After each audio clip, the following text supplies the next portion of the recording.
नमस्कार दोस्तों, ये कहानी हमें भेजी है पटना बिहार से अनुभा गुप्ता जी ने।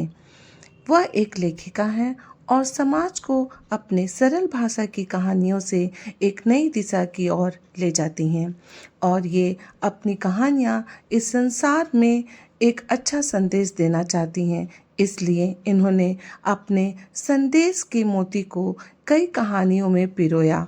उसी में से एक कहानी आज मैं आपको सुनाने जा रही हूँ, जिसका नाम है नारी की आकांक्षा। तो चलिए सुनते हैं ये कहानी।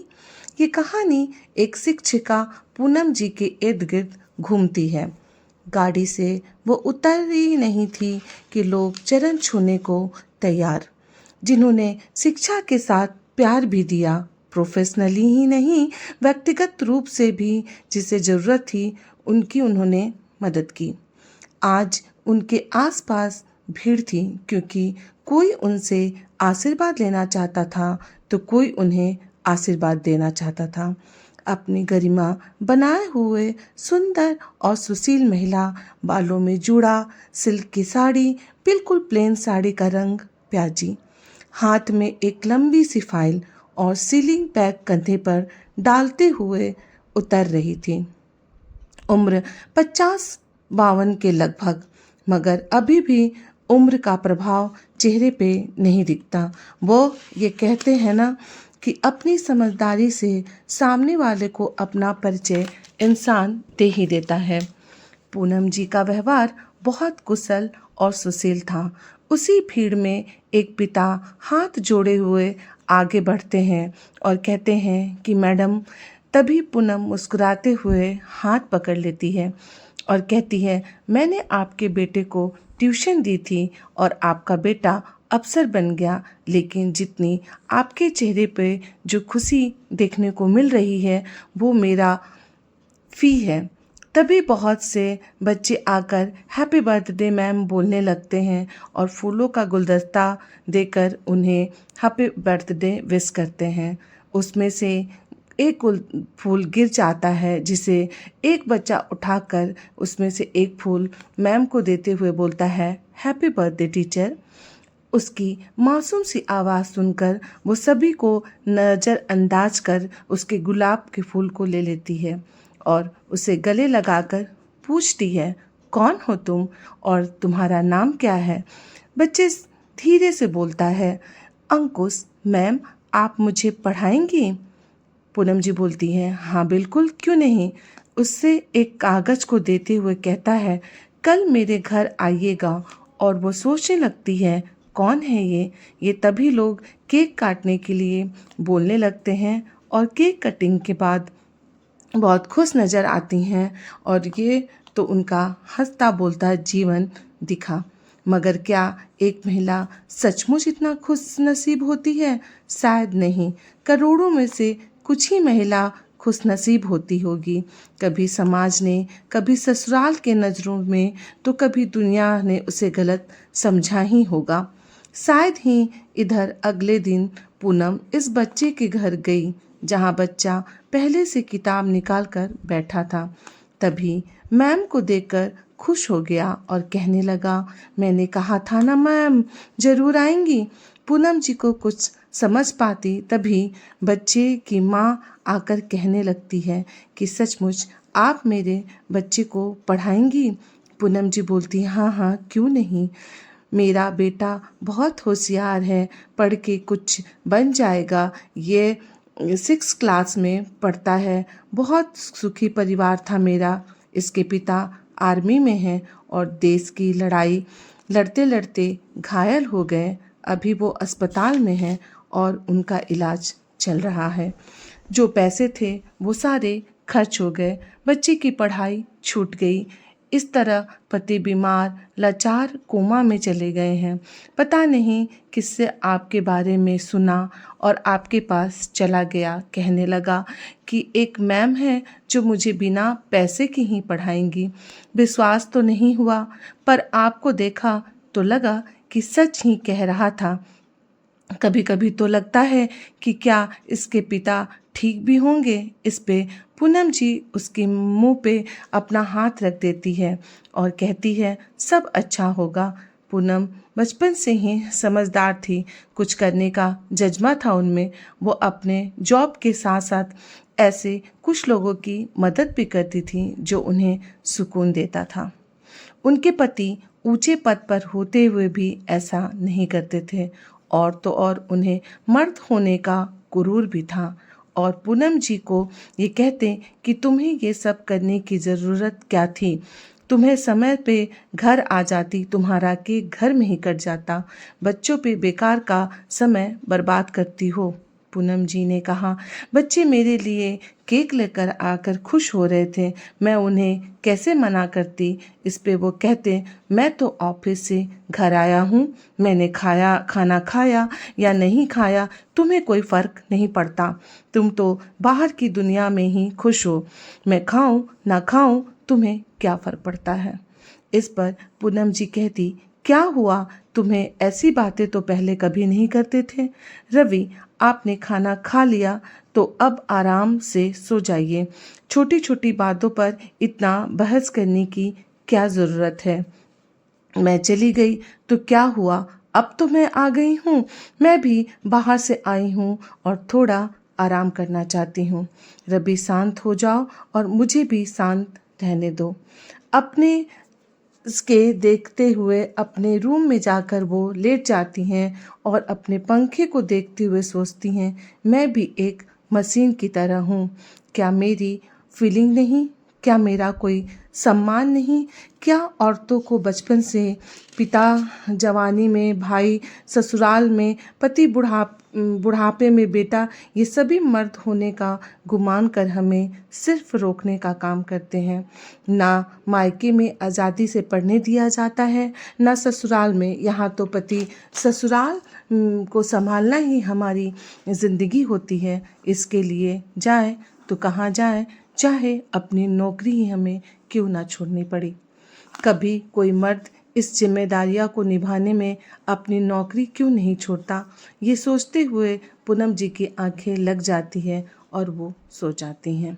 और वो जब रात के डिनर पे पति और सास के साथ बैठकर डिनर कर रही होती है तो पति कहते हैं कि इस कारण हमें खाना मिल जाता है, मेड खाना बना जाती है, थोड़ा बहुत काम माँ कर लेती है, तब तो काम आकर थक कर तुम सो जाती हो, ये सब नहीं तुम्हें दिखता। तो हमारा काम, अगर ये लोग ना होते तो हमारा काम कैसे चलता। पूनम जी सुनती हैं और कुछ ना बोलते हुए अपने रूम में चली जाती हैं। बच्चे उनके बाहर थे, उनके बच्चे बाहर और अपने जीवन में जब बच्चे कुछ बन जाएंगे तभी उनके जीवन में शांति आएगी। इधर अंकुश की पढ़ाई अच्छी चल रही थी। वो तेज बच्चा क्लास में टॉप करने लगता है और टीचर के साथ एक अच्छे रिश्तों में जुड़ जाता है। वो विश्वास का, आदर का और गुरु माँ का रिश्ता उसके साथ कायम हो जाता है। इधर पूनम जी के बच्चे बाहर ही सेट हो जाते हैं और कुछ ही दिनों में सास भी चली जाती हैं। पति ज़्यादा बोलने लगते हैं और एक दिन तो रवि ने पूनम जी पर हाथ भी उठा दिया, मगर वो उस उम्र में क्या करती। अब वो अपने जॉब से रिटायर भी हो चुकी थी और पति रवि एक पहली बार नहीं, जब मन होता तो हाथ उठा देते। पूनम जी पति से लड़ाई तो कभी प्रेम या कोई स्ट्रेस होगा जिसके लिए वो ऐसा कर रहे हैं, ये सोचकर वो छोड़ देती।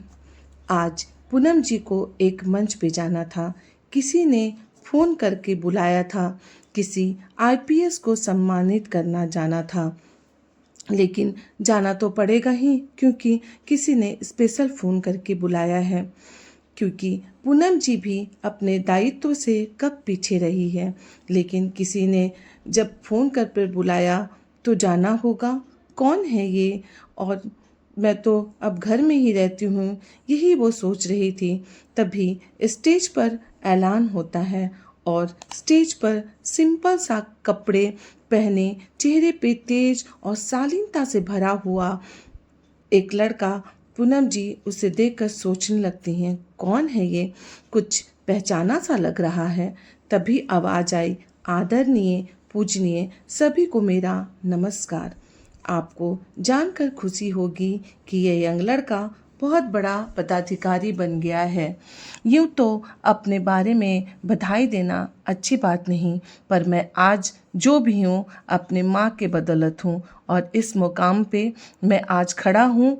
बात में सबकी नज़रें इसकी माँ पर गई, जो सामने कुर्सी पर बैठी मुस्कुरा रही थी।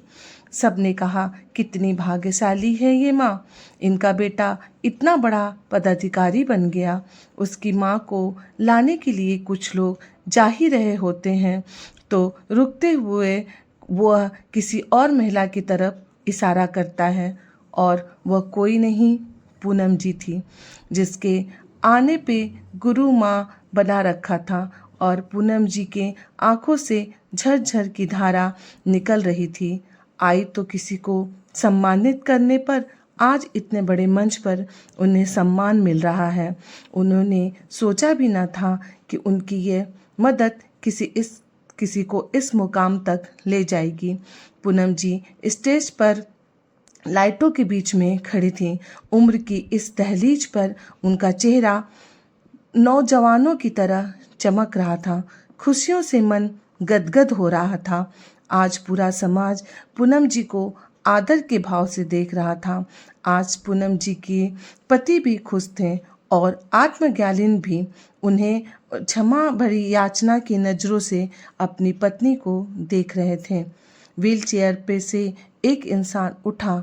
उसके उठते ही देशभक्त के गाने बजने लगे। सारे आर्मी फोर्स खड़े हो गए और आगे बढ़कर पूनम जी को उसने शॉल उड़ाकर सम्मानित किया और कहा, कितने लोग हमें मिलते हैं अपने जीवन में, मगर कुछ उन सब में से अलग होते हैं। उनमें से एक नाम आपका भी है, जिसकी बदौलत मैं ठीक हुआ और अपने बच्चे को इस मुकाम पर देख पाया। यह कार्यक्रम मैंने अपने बच्चे को सम्मानित के लिए नहीं, बल्कि पूनम जी को सम्मान देने के लिए रखा था, क्योंकि मैं उन्हें उनकी असली सम्मान दिलाना चाहता था, जिसकी वो पूर्ण अधिकारिणी है।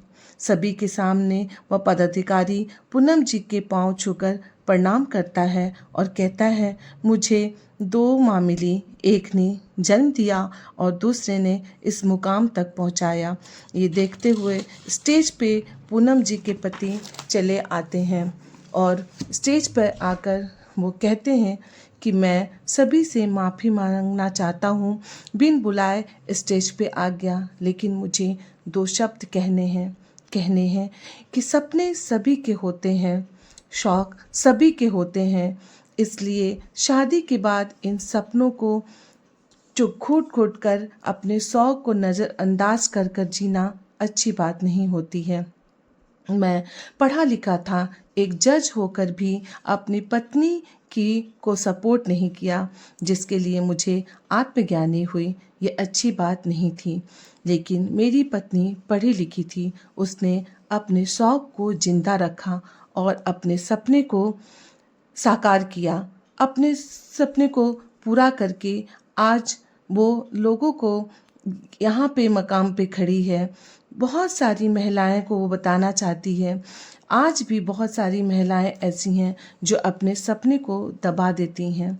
प्लीज़, हर रिश्ते में एक दूसरे के प्रति सम्मान जरूरी है। जो गलती मैंने किया वो आप सब मत करें।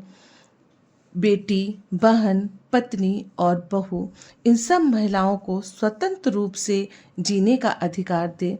देश की आज़ादी की तरह महिलाओं की भी आज़ादी बहुत ज़रूरी है, तभी तो वह अपने पंख फैलाकर पूरे आकाश में उड़ पाएगी। धन्यवाद पूनम, मेरी ज़िंदगी में आने के लिए। पूनम अपने पति के इस विचार से बहुत खुश हुई और दोनों साथ साथ स्टेज से नीचे उतरने लगे। साथ ही अंकुश भी अपने माता पिता से गले मिलकर स्टेज से नीचे उतरने लगा। सारे हॉल में लोगों की आंखें नम थीं और तालियों की गूंज से सारा हॉल गूंज रहा था। तो देखा आपने, किस तरीके से पूनम जी को उनके काम करने पर यह समाज सम्मानित करता है और पूनम जी अपने सपने के पंख उड़ाकर आगे बढ़ती हैं, अपने सपनों को पूरा करने के साथ साथ लोगों की भी मदद करती हैं और अपने समाज को के नए जनरेशन को आगे बढ़ाती हैं। तो आइए हम भी अपने सपने और शौक़ को पूरा करने में जी जान लगा दें। तो कैसी लगी आपको ये अनुपमा जी की कहानी? अच्छी लगी हो तो लाइक करें, सब्सक्राइब करें और कमेंट करें। आपके पास भी अगर अच्छे कोई विचार हैं और कोई